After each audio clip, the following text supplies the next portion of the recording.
This channel does not promote any violent, harmful, or illegal activities. All content provided by this channel is meant for an educational purpose only. Khagragarh বিস্ফোরণে যুক্ত JMB জঙ্গির সঙ্গে আনসারুল্লাহ যোগ এই প্রশ্ন কেন উঠছে তার কারণ জেলবন্দি জেএমবি জঙ্গি তারিকুলকে জেরা করতে চায় এসটিএফ জেরা করে কোন কোন বিষয়গুলি তার কাছ থেকে জানতে চাইছে গোয়েন্দারা আমরা সব বিষয় জানবো সরাসরি আমাদের রিপোর্টে কৌশিক রয়েছেন কৌশিক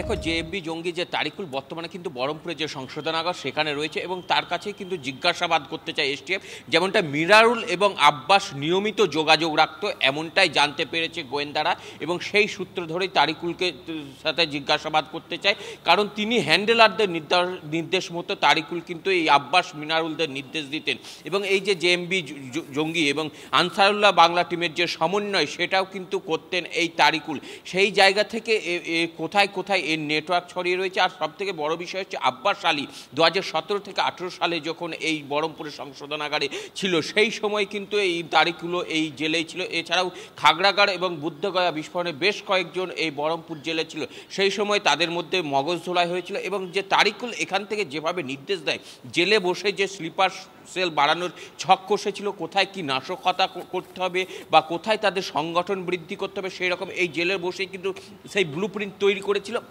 এবং সেখানে আর কতজনকে এই তারিকুল জেলে বসে মগজ ধোলাই করে তাদের সংগঠনের সাথে যুক্ত করার চেষ্টা করেছে সেটাও কিন্তু গোয়েন্দাদের ভাবাচ্ছে কারণ জেলে হয়তো অনেক আসামি রয়েছে কিভাবে থাকে সেটা স্পষ্ট নয় এবং তিনি মনে করা হচ্ছে যে এই তারিকুল যেভাবে আব্বাস আলীকে মগজ ধোলাই করেছিল সেরকম আরও অনেককে এই মগজ ধোলাই করতে পারে এবং তারিকুল শুধুমাত্র যে এটা নয় তারিকুল কিন্তু হ্যান্ডেলারদের নির্দেশ পেতেন জামাত এবং জেএমবি এবং আনসারুল্লাহ বাংলা তাদের নির্দেশ মতো এখানে তিনি নির্দেশ দিতেন অর্থাৎ তিনি জেলে বসেও যে ছক কষলেন তাতে কিন্তু একটা ভয়ঙ্কর এবং মারাত্মক অভিযোগ বা এ তথ্য উঠে আসছে এবং সেখানে মনে করা হচ্ছে যে এই মুর্শিদাবাদ জেলায় অন্তত একেবারে নজর থাকবে ধন্যবাদ কৌশিক তোমায় এদিকে ভুয়ো পাসপোর্ট কাণ্ডে মনোজ গুপ্তা এবং ধীরেন ঘোষ গ্রেপ্তার হলেও এখনো উধাও লিটন নদিয়ার শান্তিপুরে ভোটার লিস্টে নাম পাওয়া গেল খোঁজ নেই লিটনের বাংলাদেশের বাসিন্দা হলেও শান্তিপুর পুরসভা 24 নম্বর ওয়ার্ডে ভোটার কার্ড এবং ব্যাংক অ্যাকাউন্ট রয়েছে লিটন দে নামে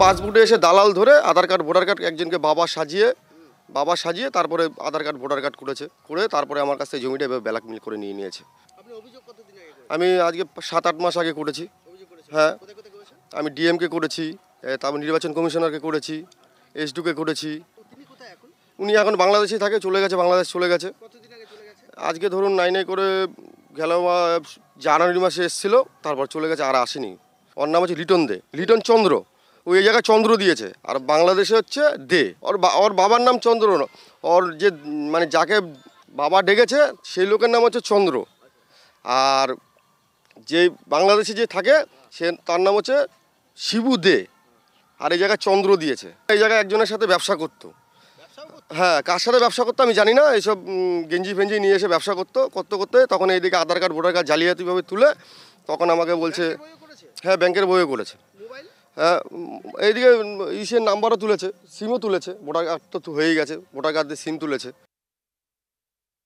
আমরা রয়েছি এই মুহূর্তে শান্তিপুর থানার রামনগর চর অর্থাৎ শান্তিপুর পৌরসভা 24 নম্বর ওয়ার্ড আর এই রামনগর চরের এই হচ্ছে রামনগর চর জিএসএ প্রাথমিক বিদ্যালয় যেখানে 192 এবং 193 নম্বর বুথ আর সেই বুথের যেখানে নাম রয়েছে লিটন চন্দ্র দে যার বাবার নাম শিবু চন্দ্র দে আমি একটু এলাকার মানুষ যারা রয়েছেন কথা বলি এই লিটন চন্দ্র দেখে চেনেন না কতদিন আপনি এখানে বসবাস করছেন আমরা তো বসবাস বলতে আমার জন্ম এখানে আজ ধরো 52 বছর আমি আছি তার আগে বাবারা তাহলে শিবুচন্দ্র দে ওকে আমরা চিনি না এখানে কোনো বাসিন্দা না রামনগরের তো বাসিন্দা নয় যেটা রয়েছে ভোটার লিস্টে এই যে ভোটার লিস্ট সেই ভোটার লিস্টে নাম রয়েছে এবং তার ভোটার পরিচয়পত্র রয়েছে এখন এটা কিভাবে উঠেছে সেটা তো আমরা বলতে পারবো না ছবিটা দেখালে আপনাকে চিনতে পারবেন দেখতে পারি না না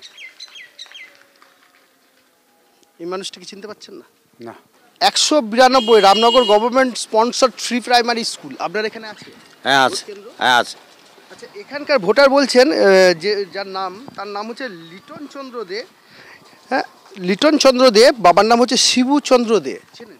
না, একে আমি চিনি না। শিবু চন্দ্র দেখে? না না না না না শিবু চন্দ্রকে দেখে? না না না না। ভোটার লিস্টে যে নাম রয়েছে? ভোটার লিস্ট তাহলে অন্যভাবে নামটা তুলতে পারে, কিন্তু আমার ওয়ার্ডের বাসিন্দা নয়। শিবু চন্দ্র দে বাবার নাম। চিনতে পারছেন? না, এখানে আমাদের এখানে আমার চেনার মধ্যে নাই। দিয়ে বলে কেউ আছে? না, পুরাতন পাড়ার মধ্যে দে নেই। এবার রামনগরচর এরিয়াটা তো অনেকটা বড়, ওটা বলতে পারবো না, কিন্তু পুরাতন পাড়ার মধ্যে দে নেই। ঠিকানা দেওয়া রয়েছে পুরাতন পাড়া। কিন্তু আমাদের এখানে দে নেই। পুরাতন পাড়ায় দে বলে কোনো টাইটেল নেই, যা আছে মাহাতো আছে, প্রামাণিক আছে, সাওয়া আছে। ছবিটা দেখেও চেনা যাচ্ছে না, আমাদের এখানকার নয় এটা। এখানকার না? না, মানে পুরাতন পাড়ায় আমাদের এখানে এই নামে একে দেখিও নি বা এই নাম শুনিও নি আমি। রামনগর চর এবং রামনগর পুরাতন পাড়া এলাকায় 192 নম্বর যে বুথ, সেই বুথের এলাকা বিভিন্ন জায়গায় ঘুরে বেড়ালাম, মানুষের সাথে কথা বললাম।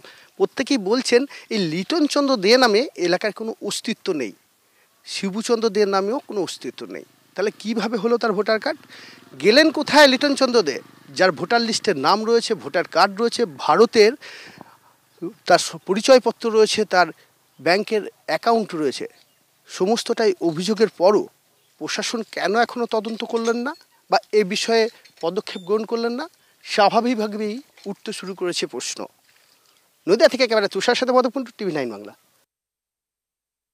আপনি আজকে আর এদের খুঁজে পাবেন না, কারণ এই যে কয়েকটা ধরা পড়েছে, ধরা পড়ার সাথে সাথে এরা অলরেডি গা ঢাকা দিয়েছে, এরা বাংলাদেশ চলে গেছে বা অন্য কোথাও এরা চলে গেছে, ফলে আপনি তাদের পাবেন না এইভাবে। কিন্তু প্রশাসন যদি সক্রিয়ভাবে থাকে, প্রশাসন যদি টাইট অবস্থায় থাকে, তাহলে আমার মনে হয় যে এদের খুঁজে বের করা যাবে। এবং এক নয়, শুধু লিটন নয়, লিটনের মতো হাজারো হাজারো লিটন আজকে বিভিন্ন জায়গায় ছড়িয়ে আছে, তাদেরকে নিশ্চিতভাবে খুঁজে বের করতে পারে যদি প্রশাসন সক্রিয় হয় এবং তাদের সদিচ্ছা থাকে।